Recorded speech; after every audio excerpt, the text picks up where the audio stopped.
Life on Aurora settled into a rhythm over the following weeks.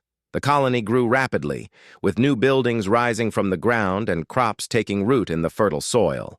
People worked side by side, sharing stories of their past lives, fragmented, memories that now felt like pieces of a shared dream. Daniel Harper found himself spending more time outdoors, helping to construct homes and repair irrigation systems. It was hard work, but it gave him a sense of purpose he hadn't felt in a long time. Rachel Monroe stayed close to him, often working alongside him as they built the foundations of their new community. She seemed happier too, her sharp wit softened by the calmness of their surroundings. One afternoon, as they hammered planks together for a new storage shed, she paused to wipe sweat from her brow. "You know," she said, glancing at the fields stretching out around them, "this feels real. Like we're finally doing something that matters." Daniel nodded, though his thoughts were elsewhere. Despite the progress, he couldn't shake the feeling that something was still missing. The memories they'd regained, the glimpses of Earth's destruction and the creation of the fleet, were vivid, but incomplete. There were gaps, moments of darkness, that hinted at deeper truths they hadn't uncovered yet. "What do you think happens next?" Rachel asked, interrupting his thoughts. "I don't know," Daniel admitted. "We've got the colony up and running, but I can't help wondering if this is just the beginning." "Beginning of what?" Rachel pressed. "That's the thing," Daniel said. "I'm not sure, but I feel like there's more to all of this than just building a new home." That night, Daniel sat alone in his quarters, staring at the glowing orb they'd brought back from the ruins. It rested on a small table, pulsing faintly with light. He reached out tentatively, touching its surface. Instantly, images flooded. His mind, not fragmented memories this time, but visions of distant stars and unfamiliar planets. They felt like destinations, places waiting to be discovered. Before he could process what he was seeing, the door opened, and Dr. Emily Lawson entered. She looked tired, her eyes shadowed with exhaustion. But there was an urgency in her step. "We need to talk," she said, closing the door behind her. "What is it?" Daniel asked, pulling his hand away from the orb. "It's the AI core," Dr. Lawson explained, sitting down across from him. "Since we merged it with the planet's systems, it's been adapting faster than we anticipated. It's not just guiding us anymore. It's evolving." "Evolving how?" Daniel asked, frowning. "It's creating connections," Dr. Lawson replied, "between the fleet, the planet, and us. Our DNA is changing, subtle shifts. Nothing drastic, but enough to suggest we're becoming something new." Daniel leaned back, processing her words. "You mean we're not just hybrids anymore? We're evolving into something else?" "Possibly," Dr. Lawson said. "The Voran designed their technology to adapt, to grow alongside those who used it. That's why their empire collapsed. They couldn't control it. But maybe we can." "And if we can't?" Daniel asked quietly. Dr. Lawson hesitated, then shook her head. "Then we'll face the consequences. Together." The next morning, Captain Ryan Carter called a meeting to discuss the changes. Everyone gathered in the central square where a makeshift stage had been set up. The mood was tense. Whispers of unease rippled through the crowd as people exchanged worried glances. "Listen up," Captain Carter began, his voice carrying over the murmurs. "We've made incredible progress here on Aurora, but there are challenges ahead, challenges we need to face as a team." He gestured for Dr. Lawson to step forward. She took a deep breath before addressing the group. "As some of you may have noticed, things have been changing. The planet, the fleet, even our own bodies, they're adapting. This isn't something we can stop, but it's something we can guide." "How?" someone shouted from the crowd. "How do we control it?" "We don't," Dr. Lawson replied honestly. "Not entirely, but we can choose how we respond. Instead of fearing these changes, we can embrace them. Use them to build a better future." Her words sparked a mix of reactions. Some nodded in agreement, while others looked skeptical or outright afraid. Marcus Kane stepped forward, his expression grim. "And what happens when it goes wrong? When we lose control?" "We won't," Daniel said, surprising himself by speaking up. He climbed onto the stage, standing beside Dr. Lawson. "Look, I get it. The Vorin messed up. Their experiments destroyed them. But we're not them. We have a choice to learn from their mistakes and do better." The crowd fell, silent, watching him intently. Daniel swallowed hard, realizing he'd never spoken in front of so many people before. "We're not just humans, and we're not just Vorin. We're both. And that means we have the best of both worlds: resilience and ingenuity, survival and ambition. If we stick together, we can make this work." For a moment, no one moved.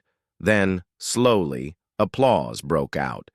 People cheered, their voices echoing across the square. Even Marcus gave a reluctant nod, though his expression remained guarded. In the days that followed, the colony embraced the changes with cautious optimism. Teams were formed to study the evolving technology, while others focused on documenting the physical transformations occurring among the crew. Small things at first: enhanced strength, improved healing, but enough to confirm Dr. Lawson's theory. Daniel found himself drawn to the glowing orb again, unable to resist its pull. Each time he touched it, he saw more of the same visions: distant stars, alien landscapes, and pathways leading to unknown destinations. It was as if the orb was calling to him, urging him to follow. One evening, Rachel joined him in his quarters. She noticed the orb immediately, her eyes narrowing. "What's going on with that thing?" she asked. "I don't know," Daniel admitted. "But it feels important, like it's trying to show me something." "Show you what?" Rachel asked, stepping closer. "Where we came from," Daniel said, "and where we're supposed to go next." Rachel studied him for a moment, then nodded. "Okay, let's figure it out." Together, they spent hours analyzing the orb's patterns, comparing them to star charts recovered from the ruins. Slowly, a map began to take shape, a route leading far beyond Aurora into uncharted regions of space. When they presented their findings to Captain Carter and the rest of the leadership team, the reaction was mixed. Some saw the map as an opportunity to explore new horizons, while others feared leaving the safety of Aurora behind. "We've only just started here," Laura Bennett argued during the meeting. "Why risk everything now?" "Because staying here might be just as risky," Daniel countered. "The changes aren't going to stop. If we stay, we might lose ourselves completely.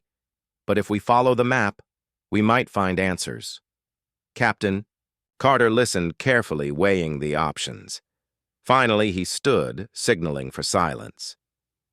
"We came here searching for a new beginning. Now it seems the journey isn't over.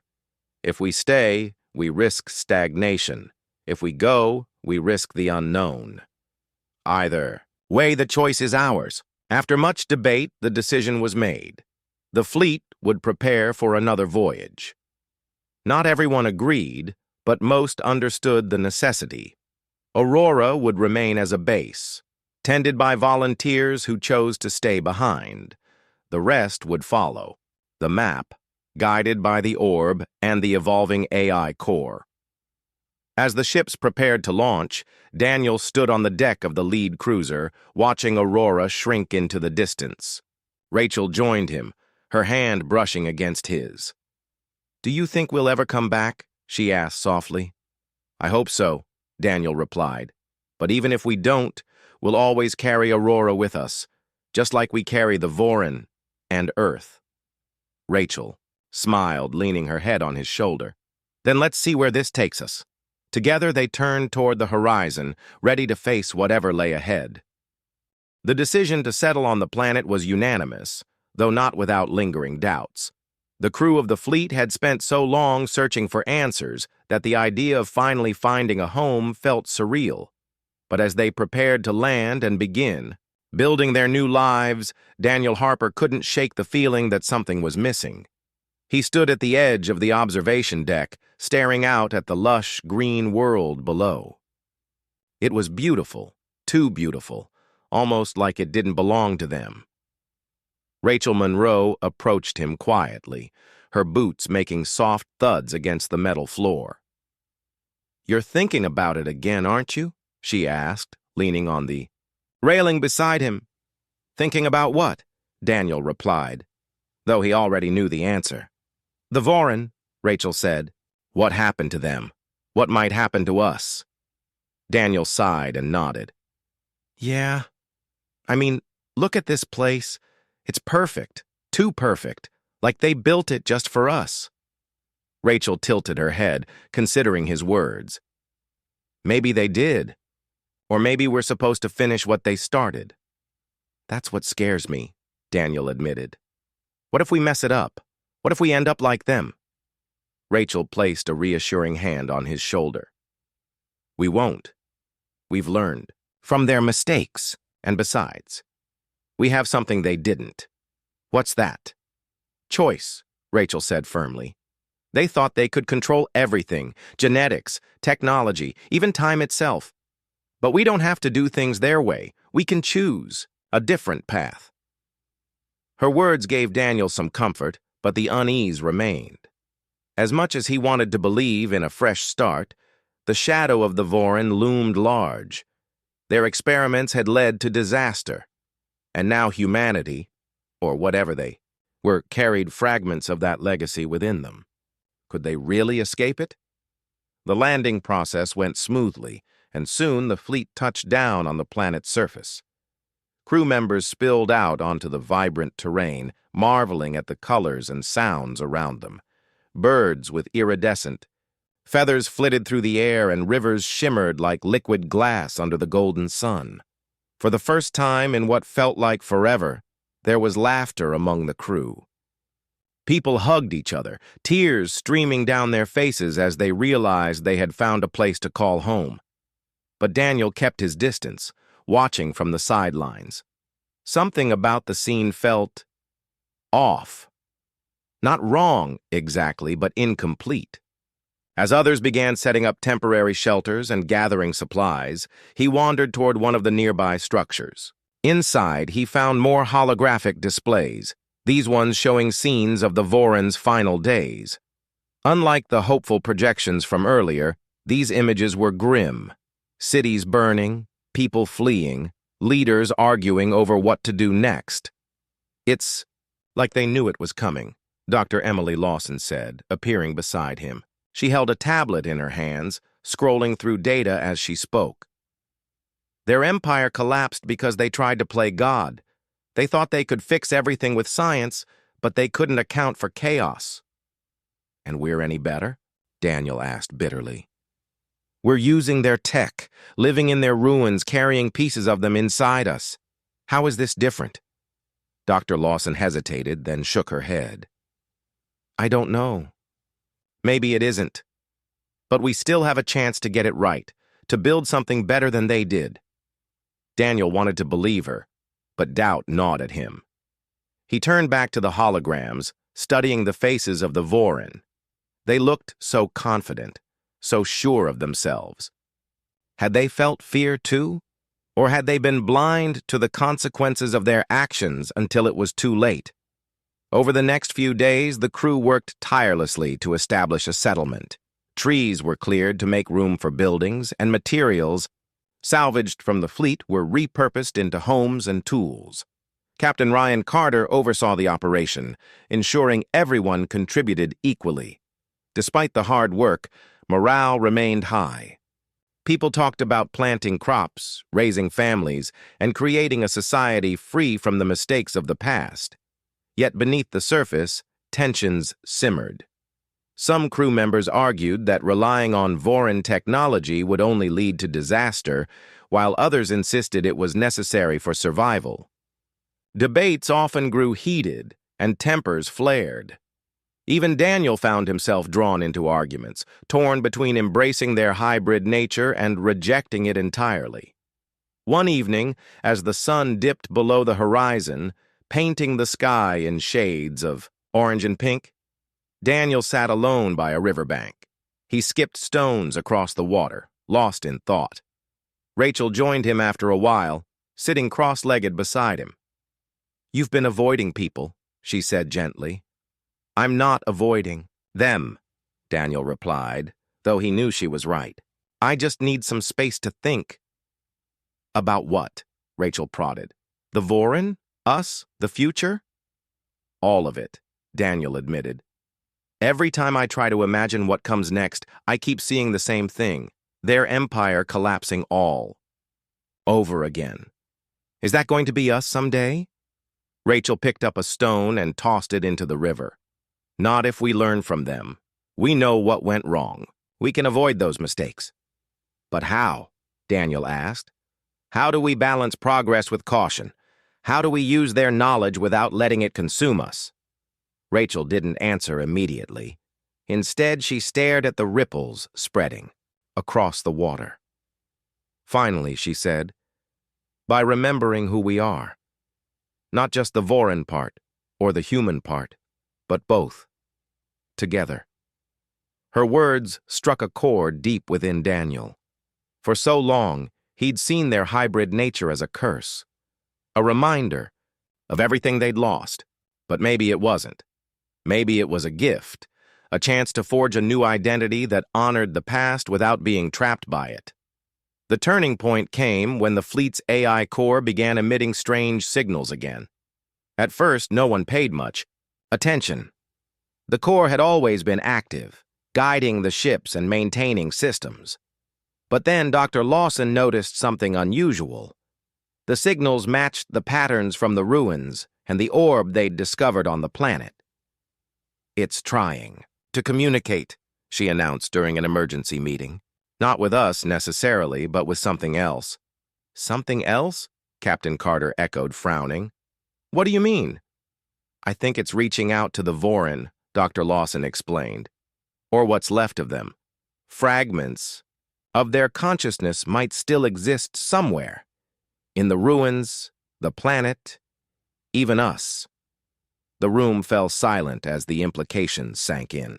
If the AI core succeeded in contacting the Vorin, it could awaken memories or trigger another collapse. "We need to shut it down," Marcus Kane said firmly, gripping his weapon. "Now." "No," Daniel said suddenly, surprising even himself.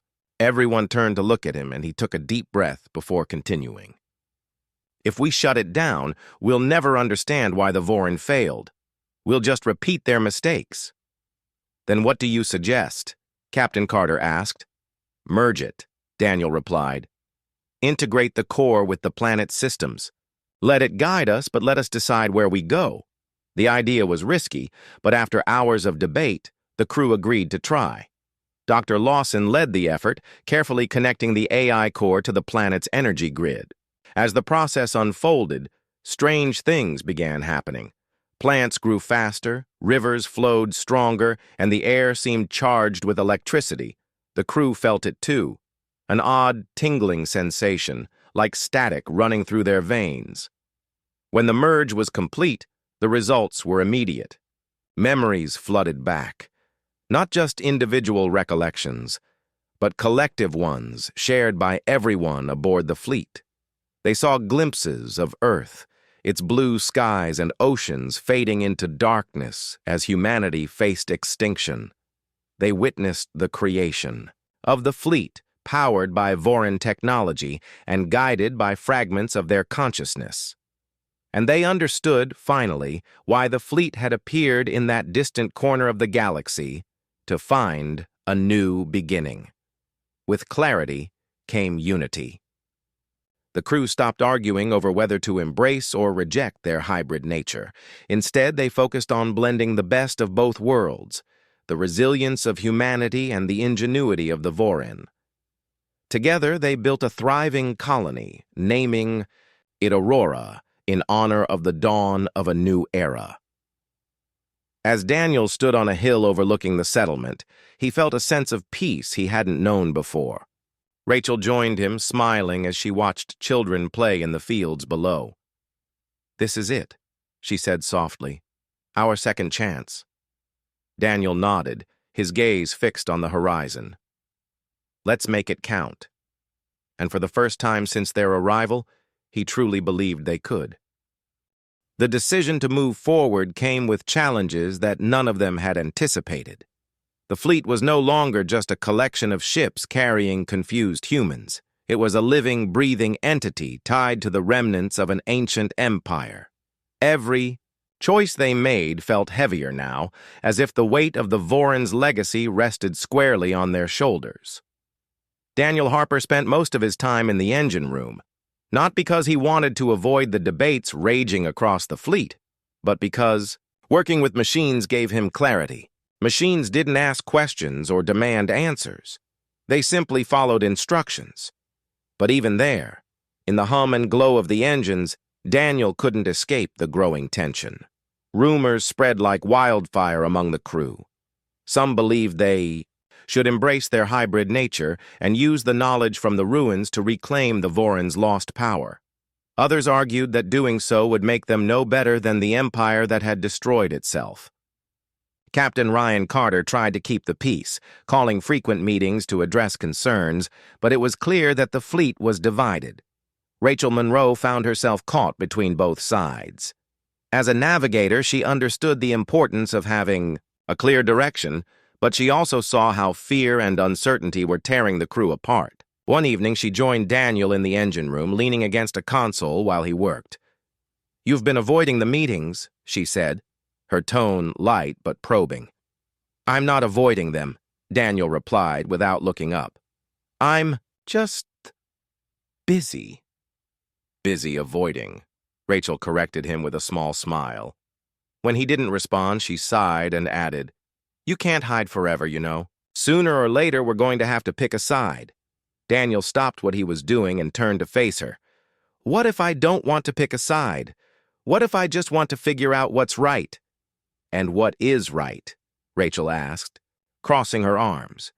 "Is it sticking to who we thought we were, or accepting who we really are?"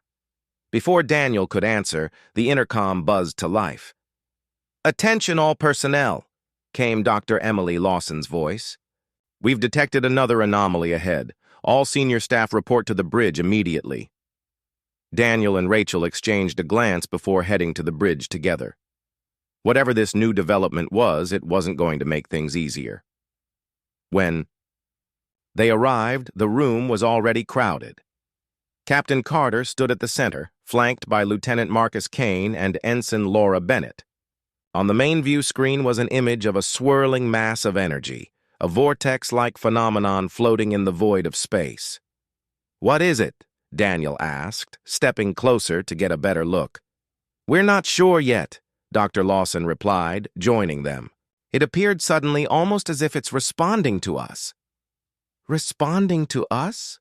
Rachel echoed, frowning. "How?" "That's the thing," Dr. Lawson said.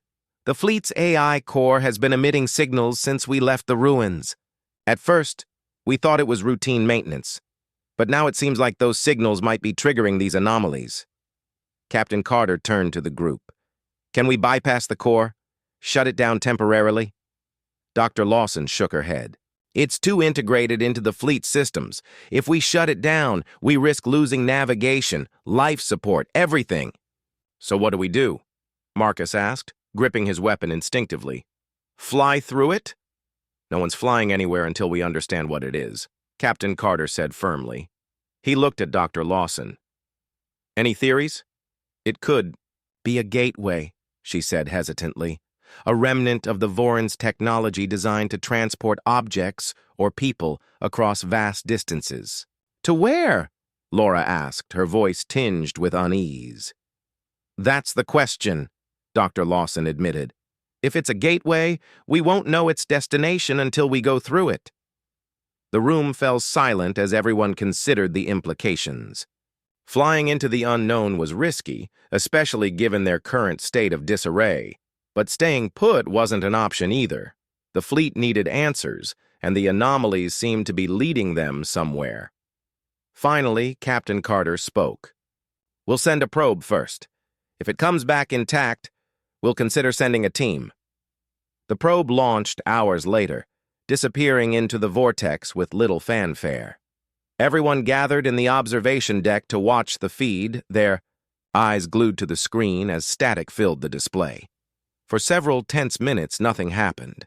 Then, abruptly, the feed stabilized, revealing a breathtaking sight, a lush green planet surrounded by rings of shimmering light. "It's habitable," Dr. Lawson breathed, her eyes wide with wonder. "Look at the atmosphere readings. This place could support life." "But whose life?" Rachel asked, voicing the unspoken concern. "Is it safe for us?" "We won't know unless we investigate," Captain Carter said. "Prepare a team." "We're going in." The shuttle carrying the exploration team detached from the fleet and entered the vortex. Daniel sat beside Rachel, gripping the armrests tightly as the ship rocked violently during transit. When they emerged on the other side, the view took his breath away. The planet below was unlike anything he'd ever seen. Rolling hills covered in vibrant vegetation, crystal-clear rivers winding through valleys, and skies painted in hues of gold and purple. As they descended, the team noticed something unusual. Scattered across the landscape were structures resembling the ruins they'd explored earlier. These weren't crumbling relics, though. They were intact, gleaming under the alien sun. "This place feels familiar," Rachel murmured as they landed. Once outside, the air smelled fresh and clean, carrying a faint floral scent. Birds, or something like them, chirped in the distance, and the ground beneath their boots felt soft and springy, almost like moss. Despite its beauty, the planet exuded an eerie stillness, as if it were waiting for something, or someone. They approached, one of the structures cautiously, weapons drawn. Inside, they found more holographic displays, though these were active, projecting images of the Vorin in their prime. Unlike the recordings from the ruins, these showed scenes of harmony and prosperity. Families laughed, scientists collaborated, and leaders spoke of unity and progress.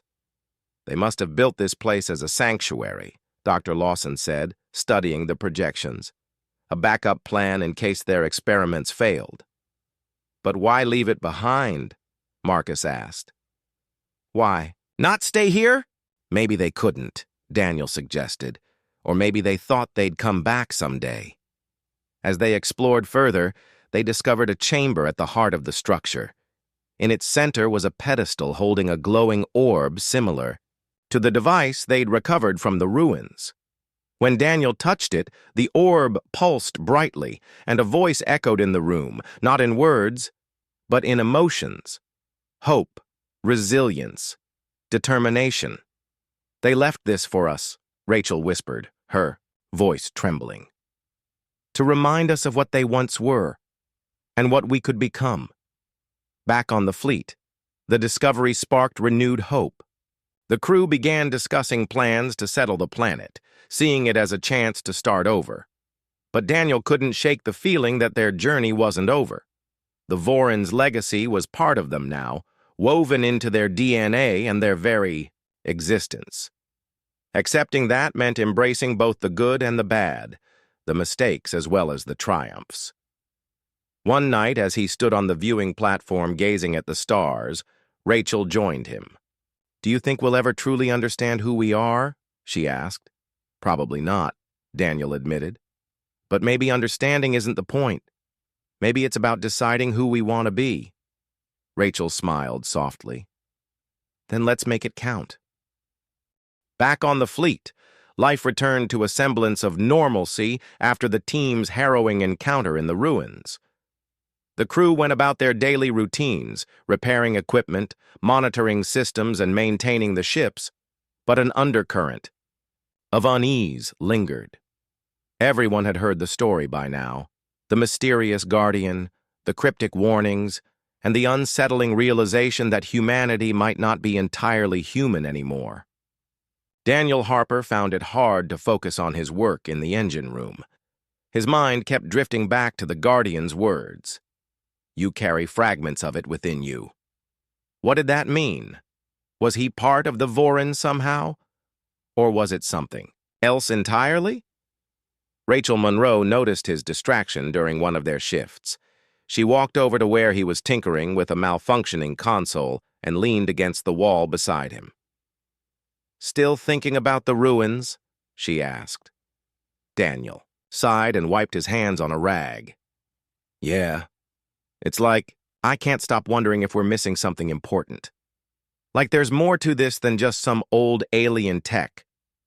Rachel nodded thoughtfully. I know what you mean. That Guardian wasn't just talking about tools or machines. It sounded like it meant something deeper. Exactly, Daniel said. And then there's the fleet itself. Why can't anyone remember how we got here? Why does it feel like we're being guided? Before Rachel could respond, the intercom crackled to life.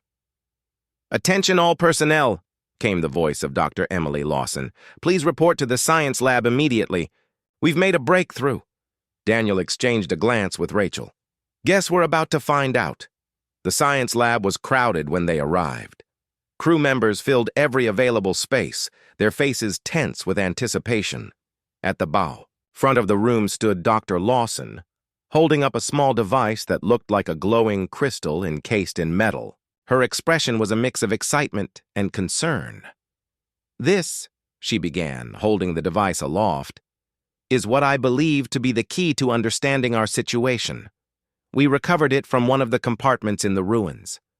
At first, I thought it was just another artifact, but further analysis revealed something extraordinary. She paused, letting the weight of her words sink in. This device contains traces of organic material, DNA to be precise, and not just any DNA. It matches samples taken from several members of the crew, including Daniel and myself. A murmur rippled through the room. Daniel felt his stomach drop. He glanced at Rachel, who looked equally shocked. What are you saying? Captain Carter asked, stepping forward. His voice was calm, but his eyes betrayed his unease. I'm saying, Dr. Lawson continued, that we may not be entirely human, or at least not in the way we think. The Vorin must have experimented with genetic engineering, possibly even merging their own biology with other species. If that's true, then the fleet, and everyone aboard it, is a product of those experiments. The room erupted into chaos. People shouted questions and theories, some demanding answers, others voicing fears. Daniel felt dizzy, as if the ground beneath him had shifted. He wasn't just confused about his past anymore. He was questioning everything about himself.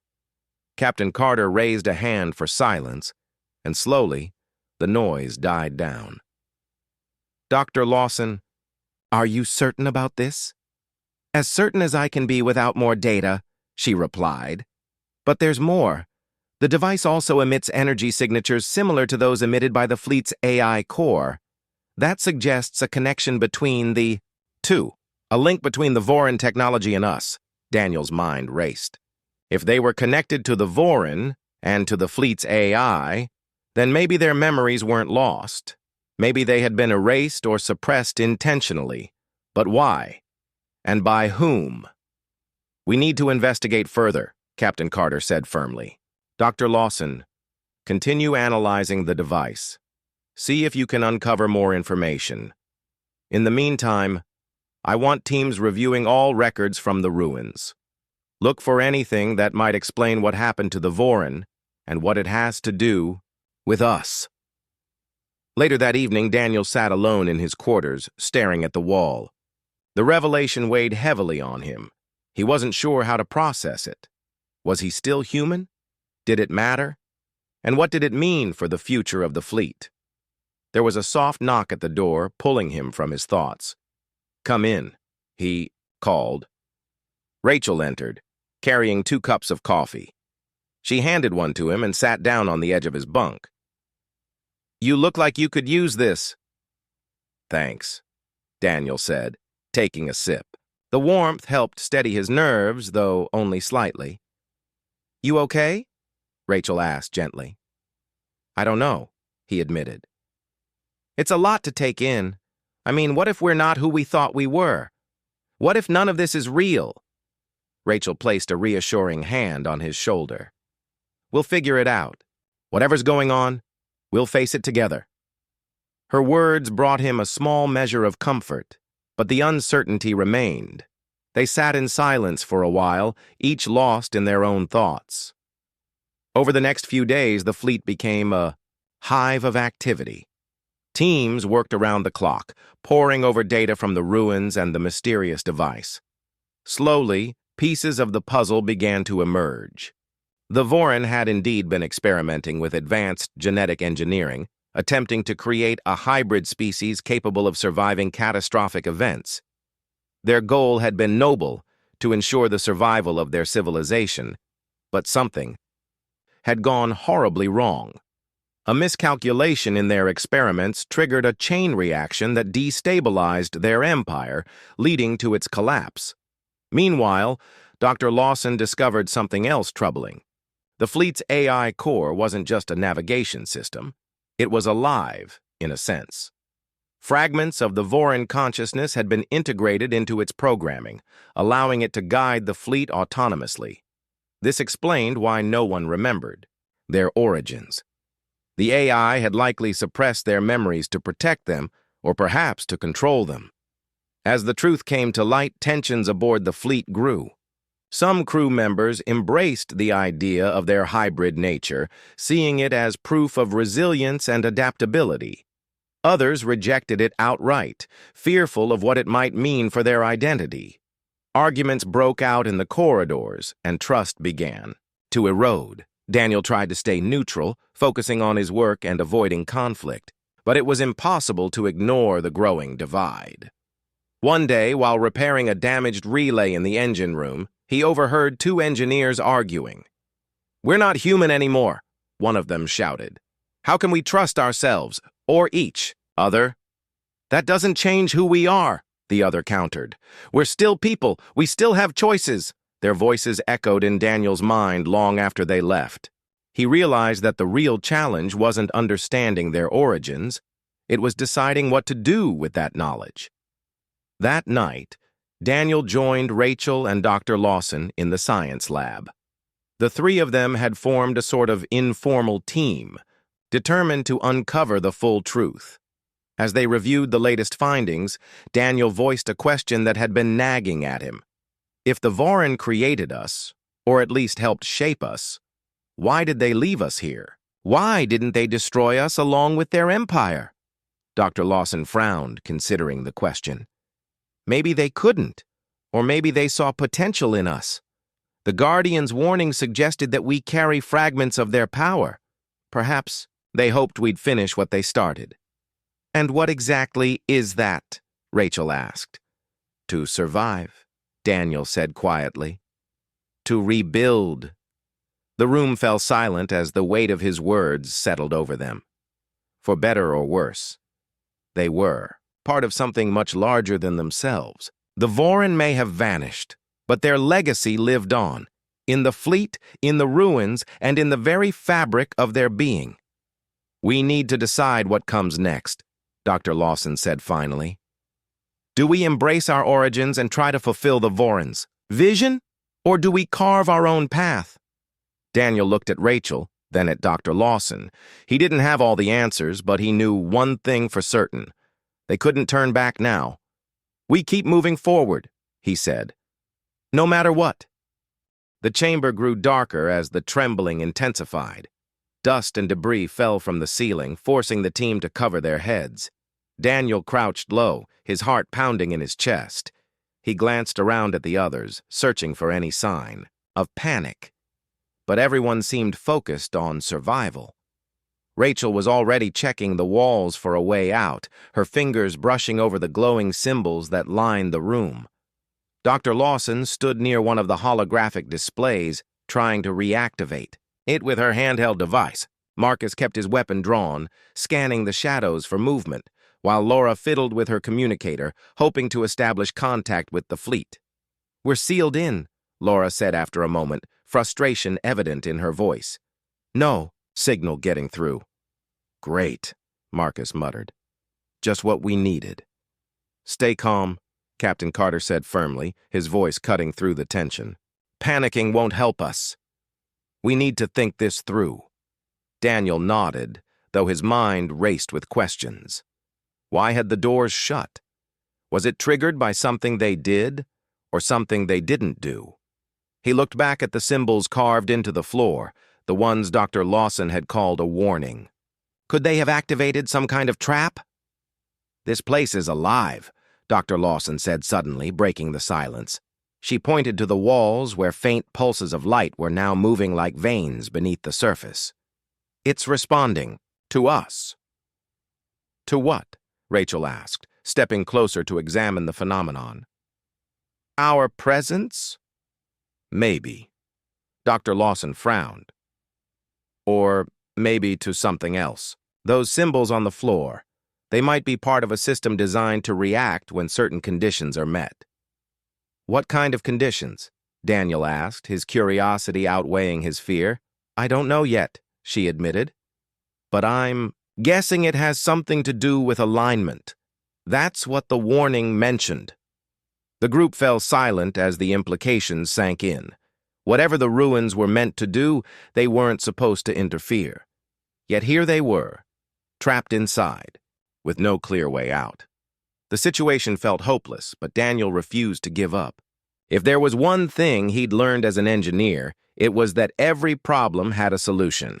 You just had to find it. Let's focus on the symbols, he suggested. If they're part of the system, maybe we can figure out how to turn it off. Dr. Lawson nodded in agreement. Good idea. Everyone spread out and look for patterns or anything that seems unusual. The team split up, each person taking a section of the room. Daniel stayed near the center, studying the map-like design on the floor. As he traced the lines with his fingers, he noticed something strange. Certain sections of the pattern lit up faintly when touched, almost like buttons. He pressed one experimentally, and a low hum filled the air. The lights in the room brightened slightly, revealing new details on the walls. Guys, come here, he called out. I think I found something. Rachel and Dr. Lawson hurried over, followed by Marcus and Laura. Together, they examined the newly illuminated sections of the wall. There were more symbols, but these were accompanied by images, diagrams of planets, stars, and orbital paths. It looked like a star chart, though none of the constellations matched anything they recognized. This must be part of the alignment, Dr. Lawson said, her eyes wide with excitement. If we can interpret it correctly, we might be able to deactivate whatever's keeping us locked in. But how? Rachel asked. We don't even know what language this is written in. That's true, Dr. Lawson replied. But we don't need to understand the words. We just need to follow the logic. Look at the patterns. They seem to correspond to specific points on the map. Daniel studied the symbols carefully, comparing them to the glowing sections on the floor. Slowly, a theory began to form in his mind. What if the symbols represent instructions? He said. Like coordinates or steps we need to complete? It's worth a shot, Captain Carter said. Start pressing the symbols in sequence and see what happens. Working together, the team began activating the symbols based on the patterns they observed. Each press produced a different sound, a chime, a buzz, or a deep resonance, and the room responded accordingly. Panels slid open, revealing hidden compartments filled with artifacts and tools. Some of the items looked ancient, their surfaces corroded with age, while others gleamed as if brand new. As they worked, Daniel couldn't shake the feeling that they were being watched. The air felt heavier somehow, charged with an energy that made the hairs on his arms stand on end. He glanced over his shoulder repeatedly, half expecting to see something lurking in the shadows. But there was nothing. Only the faint glow of the walls and the rhythmic pulsing of the floor beneath their feet. Finally, after what felt like hours, the last symbol was activated. For a moment, nothing happened. Then, with a loud hiss, the doors reopened, flooding the chamber with light. The team exchanged relieved glances, though none of them relaxed completely. Something about the ruins still felt wrong. "Okay, let's get out of here," Marcus said, gripping his weapon tightly, "before whatever's running this place decides to lock us in again." They moved quickly, retracing their steps through the corridors. But as they neared the exit, they encountered something unexpected: a holographic projection blocking their path. It depicted a tall, humanoid figure, clad in ornate armor, its face obscured by a golden mask. The figure spoke in a deep, resonant voice, the words translated automatically into English. "You have awakened the legacy of the Vorin," it intoned. "Beware the consequences of your actions." "Who or what are you?" Rachel demanded, her voice steady despite the unease in her eyes. "I am the guardian of this archive," the figure replied. "And you are intruders. Leave now, or face the wrath of the Empire." "The Empire's gone," Daniel blurted out before he could stop himself. "We saw the ruins. Your people are dead." For a moment, the hologram hesitated, as if processing his words. Then it spoke again, its tone softer, but no less ominous. "The Empire may have fallen, but its power remains. You carry fragments of it within you. Use them wisely or perish." With that, the projection vanished, leaving the team staring at each other in stunned silence. "What does that mean?" Laura asked, breaking the quiet. "Fragments of the Empire? Within us?" "I don't know," Dr. Lawson said, shaking her head. "But I think we've stumbled onto something much bigger than we realized." The group didn't linger to discuss it further. They exited the ruins as quickly as possible, the weight of the Guardian's words hanging over them. Back on the shuttle, they shared nervous glances, unsure of what to say. Whatever secrets the ruins held, they had only scratched the surface. When they returned to the fleet, Captain Carter called an emergency meeting to debrief the crew. Daniel sat quietly in the corner of the room, replaying the events in his mind. The ruins, the symbols, the Guardian, all of it pointed to a truth far stranger than anyone had anticipated. And deep down, he couldn't shake the feeling that the answers lay not in the ruins themselves, but within the fleet. "Something's guiding us," Captain Carter said finally, addressing the assembled crew. "Whether it's the Vorin or something else entirely, we need to be ready for whatever comes next." Daniel nodded, though his thoughts were elsewhere. The pieces of the puzzle were starting to come together, but the picture they formed was unlike anything he could have imagined. One thing was certain: their journey was far from over. The galaxy was vast, endless, and mostly empty. Stars burned like distant candles in the blackness, their light barely reaching the edges of human understanding. It was here, in this quiet expanse of space, that something extraordinary happened. A fleet appeared without warning, as if it had been conjured out of nothing. Ships of all sizes, cruisers, carriers, destroyers, and even smaller vessels hung silently in formation. No one knew where they had come from or how they had gotten there. Not even the people aboard them could explain it. Daniel Harper stood at the edge of a viewing platform on one of the larger ships, staring out into the void. His hands rested on the railing, his knuckles white from gripping it too tightly. He didn't feel like himself. Memories swirled in his mind, fragmented and incomplete, like pieces of a puzzle he couldn't quite put together. He remembered faces, voices, places, but none of it made sense. All he knew for sure was that he was an engineer, and he had woken up on this ship 2 days ago with no idea how he got there. "Still trying to figure it out?" a voice asked behind him. Daniel turned to see Rachel Monroe walking toward him. She was tall, with short dark hair and sharp eyes that seemed to notice everything. Like Daniel, she wore the standard uniform of the fleet, a simple gray jumpsuit, with patches indicating rank and role. She was a navigator, though she often joked that navigating was pointless when no one knew where they were going. "I don't think I'll ever figure it out," Daniel said, turning back to the view. It's like everything before this is just gone, erased. Rachel leaned against the railing next to him, folding her arms across her chest. You're not alone, you know. Everyone feels the same way. We're all lost. But why? Daniel asked, frustration creeping into his voice. How can an entire fleet just show up out of nowhere? And why can't any of us remember anything? Rachel shrugged. Maybe we'll find answers eventually, or maybe we won't. Either way, we're stuck here now. As they stood there, silence fell over the ship. The hum of the engines was faint but constant, a reminder that they were moving through space, even if they didn't know where they were headed. Around them, other crew members went about their tasks, some chatting quietly, others working in focused solitude.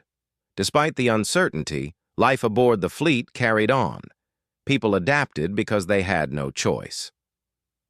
Later that day, Daniel found himself in the engine room surrounded by machines and wires. This was his domain, the one place where things made sense. The ship's engines were complex, but they followed rules he understood. As he worked, he tried to push away the nagging, questions about who he was and where he came from. For now, fixing things gave him a small measure of peace. But peace didn't last long. An alarm blared suddenly, startling everyone in the engine room. Red lights flashed overhead and a robotic voice announced, "Unknown object detected, adjusting. Course! What's happening?" Someone shouted. Daniel hurried to a nearby console and pulled up the ship's sensors. On the screen, he saw it, a massive structure floating in the distance. It wasn't a ship, at least not like any ship he'd ever seen. It looked more like a city suspended in space, its surface covered in strange symbols and patterns. But what really caught his attention was the energy signature emanating from it. It pulsed rhythmically, almost like a heartbeat. Before anyone could react, another message appeared on the console. Approaching Vorin ruins. Vorin, Daniel muttered under his breath. The name sounded familiar, though he couldn't place it. He glanced around the room, noticing that others looked equally puzzled. A few minutes later, Captain Ryan Carter entered the engine room. He was a tall man with graying hair and a calm demeanor that inspired confidence. Even in moments of crisis, he always seemed to have everything under control. "We've arrived at our destination," he announced. "Prepare for exploration." "Destination?" Daniel asked, stepping forward. "What do you mean? How did we know to come here?" Captain Carter hesitated, then shook his head. "I don't know. Something guided us. Whatever it is, it seems important." Within hours, a team was assembled to investigate the mysterious structure. Daniel volunteered immediately, eager to learn more about the ruins and hoping they might hold clues to his missing memories. Rachel joined him, along with 3 others. Dr. Emily Lawson, a scientist specializing in alien technology, Lieutenant Marcus Kane, a security officer, and Ensign Laura Bennett, a communications expert. As their shuttle approached the structure, Daniel stared out the window, awestruck. Up close, the ruins were even more impressive and unsettling. They stretched endlessly in every direction, their surfaces scarred by time and decay. Strange towers jutted into the sky, their shapes twisted and unnatural. It was clear that whatever civilization had built this place had long since vanished. When they landed, the airlock hissed open, and the team stepped onto the surface.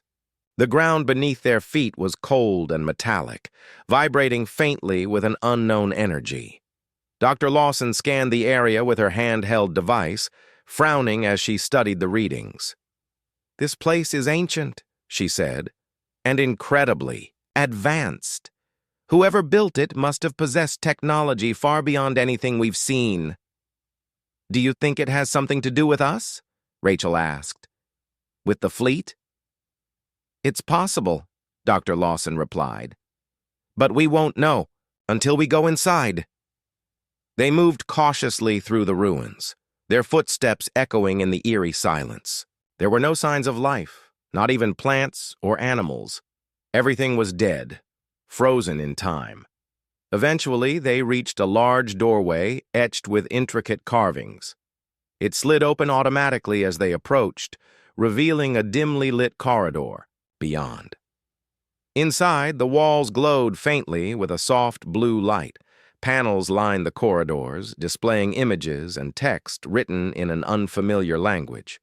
Dr. Lawson took pictures of everything, muttering to herself as she analyzed the symbols. "These are records," she said after a while. "Logs, maybe. If we can translate them, we might finally get some answers." Further down the corridor, they discovered a chamber filled with holographic displays. When Daniel touched one, it activated, projecting a series of images into the air. The team watched in stunned silence as scenes played out before them, scenes of a thriving empire, bustling cities, and advanced technology. But then the tone shifted. The images showed destruction, chaos, and terror. Planets burning, cities crumbling, people screaming. "What happened to them?" Laura whispered, her voice trembling. No one answered. They didn't need to. The truth was written all over their faces. Something catastrophic had occurred, wiping out the empire and leaving only these ruins behind. As they continued exploring, Daniel noticed something unusual, a series of symbols carved into the floor. They formed a pattern, almost like a map. Kneeling down, he traced the lines with his fingers, feeling a strange warmth radiating from them. "Look at this," he said, calling the others over. "Does this mean anything to you?" Dr. Lawson examined the symbols closely, her brow furrowing. "It's a warning," she said finally, "something about alignment and awakening." "A warning about what?" Marcus asked. Before anyone could respond, the ground beneath them began to tremble. Alarms blared, and the lights flickered violently. The holograms shut off, plunging the room into darkness. "We need to get out of here," Marcus shouted, drawing his weapon. But it was too late. The doors slammed shut, sealing them inside. Trapped and disoriented, the team huddled together, unsure of what would happen next. Whatever force had brought them here clearly wasn't done with them yet. For Daniel, the moment felt surreal.